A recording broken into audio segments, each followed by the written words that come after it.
Assalamualaikum warahmatullahi wabarakatuh. Bismillahirrahmanirrahim. Alhamdulillahilladzi bi ni'matihi tatimmus shalihat. Asyhadu an la ilaha illallah wa la syarikalah. Syahadatan tunji qailaha mina muhlikat. Wa asyhadu anna Muhammadan abduhu wa rasuluh sayyidus sadat. Allahumma shalli wasallim ala sayyidina Muhammadin wa ala alihi wa ashabihi ahlil fadhail wal karamat amma ba'du. Faqala Allah ta'ala fi kitabil karim. A'udzu billahi minasyaitonir rajim. Bismillahirrahmanirrahim. Lan tanalul birra hatta tunfiqu mimma tuhibbun. Wa qala aidan wa in tukhfuha wa tu'tuhal fuqara'u fa huwa khairul lakum. Alhamdulillah, bersyukur kita kepada Allah Subhanahu wa taala, pada malam ini kita telah masuki malam yang ke-29 di bulan Ramadan, bulan yang penuh dengan keberkahan, bulan yang penuh dengan rahmat dan maghfirah dari Allah Subhanahu wa taala. Mudah-mudahan amal ibadah kita diterima oleh Allah Subhanahu wa taala dan kita mendapatkan maghfirah dari Allah Subhanahu wa taala, sehingga mudah-mudahan kita mendapatkan apa yang disebut kayauma waladathu ummuhu, seperti bayi yang baru dilahirkan, yang pada akhir Ramadan kita mendapatkan maghfirah dari Allah Subhanahu wa taala. Tidak ada sedikit pun dalam diri kita dosa, semua diampuni oleh Allah Subhanahu wa taala. Kemudian salat dan salam mudah-mudahan tercurah kepada baginda Rasulullah sallallahu alaihi wasallam beserta keluarga, para sahabat, para tabi'in dan kita sebagai umatnya. Allahumma shalli ala sayyidina Muhammadin wa ala alihi wa sahbihi wa barik wasallim. Mudah-mudahan dengan senantiasa kita berselawat kepada Rasulullah sallallahu alaihi wasallam, kita terus diberikan kekuatan istiqomah untuk terus menjalankan sunnah-sunnahnya, dan pada hari kiamat nanti kita mendapatkan syafaatul uzma dari Rasulullah sallallahu alaihi wasallam.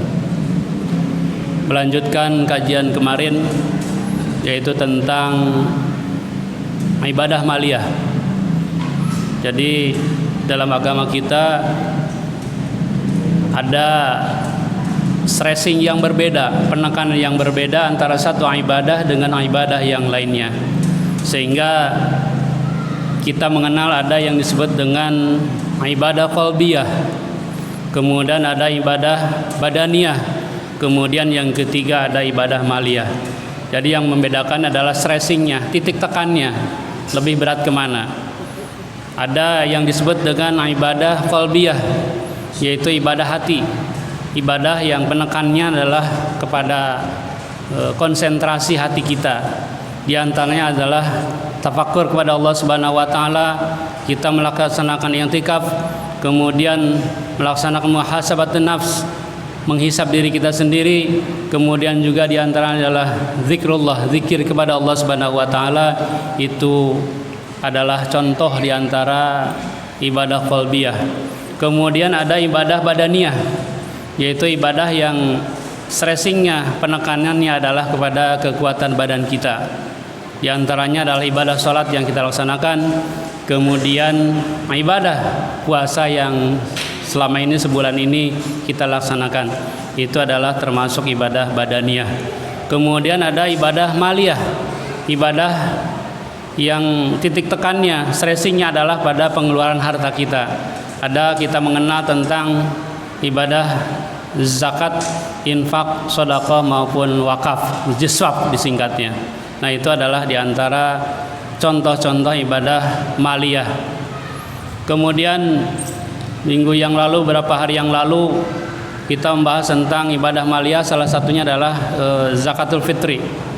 Kemudian Imam Ghazali menjelaskan tentang ada adab-adab ketika kita melaksanakan ibadah maliyah ini, sehingga insya Allah akan memperbesar pahala ibadah maliyah ini.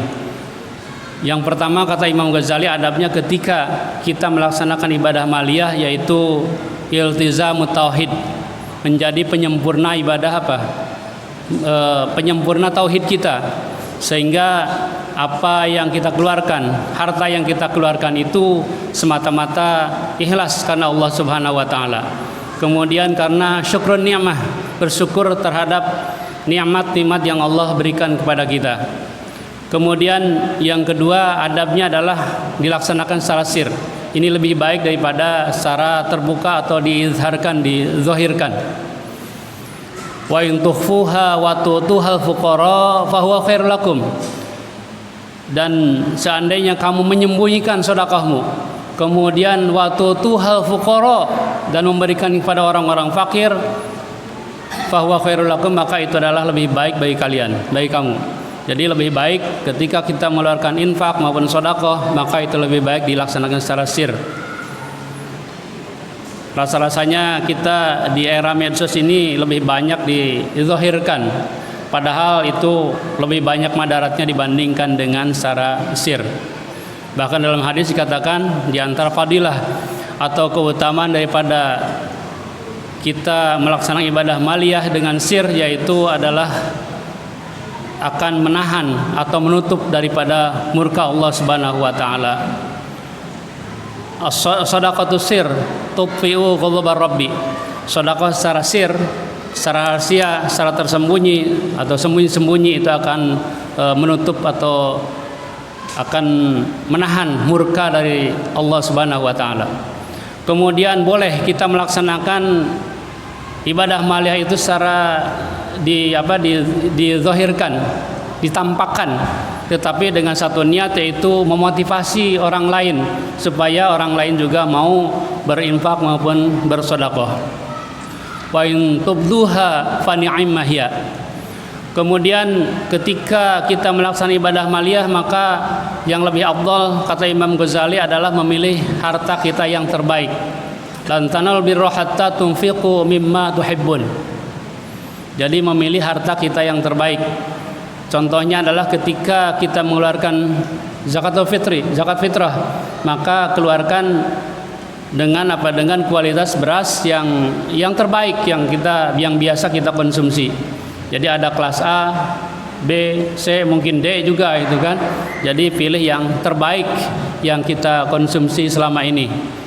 Jadi kalau di Purwakarta ini ada istilah beras hajat ya. Saya tahun 90-an masuk Purwakarta, itu tidak tahu apa yang disebut dengan beras hajat itu.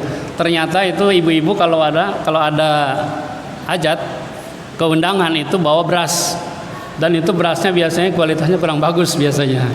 Kemudian setelah selesai hajat, itu yang punya hajat itu dijual berasnya itu.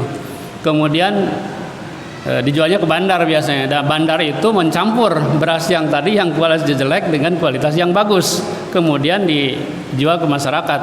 Nah itu biasanya ya banyak yang berzakat fitrah itu menggunakan beras dengan kualitas seperti itu. Ya kita jangan, kita menggunakan kualitas yang terbaik yang mungkin selama ini kita konsumsi. Jadi ketika kita berinfak, bersedekah, maka pilihlah kualitas yang terbaik. Kemudian jangan sampai kita membatalkan sedekah kita dengan apa? Dengan cara menyakiti dan mengungkit-ungkit sedekah yang kita sudah keluarkan. La tubtilu shadaqatikum bil manni wal adza.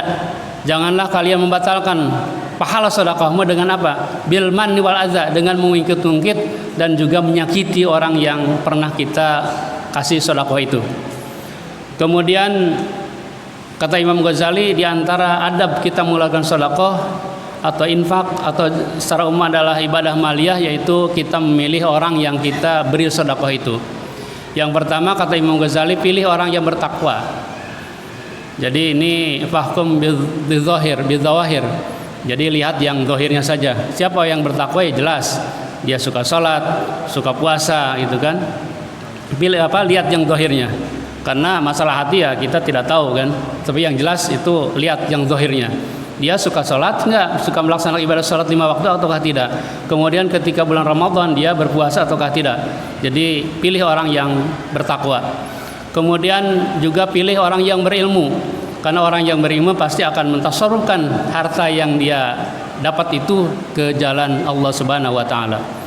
Kemudian pilih yang ahlinya banyak, keluarganya banyak. Jadi Pak Haji Yasin kalau memilih memberikan sedekah itu pilih yang memang keluarganya banyak, kemudian ya lebih selektif gitu. Jadi janda anak 5 lebih didahulukan daripada janda anak 1 kemudian masih kerja di perusahaan swasta. Apalagi memberikan zakat fitrah.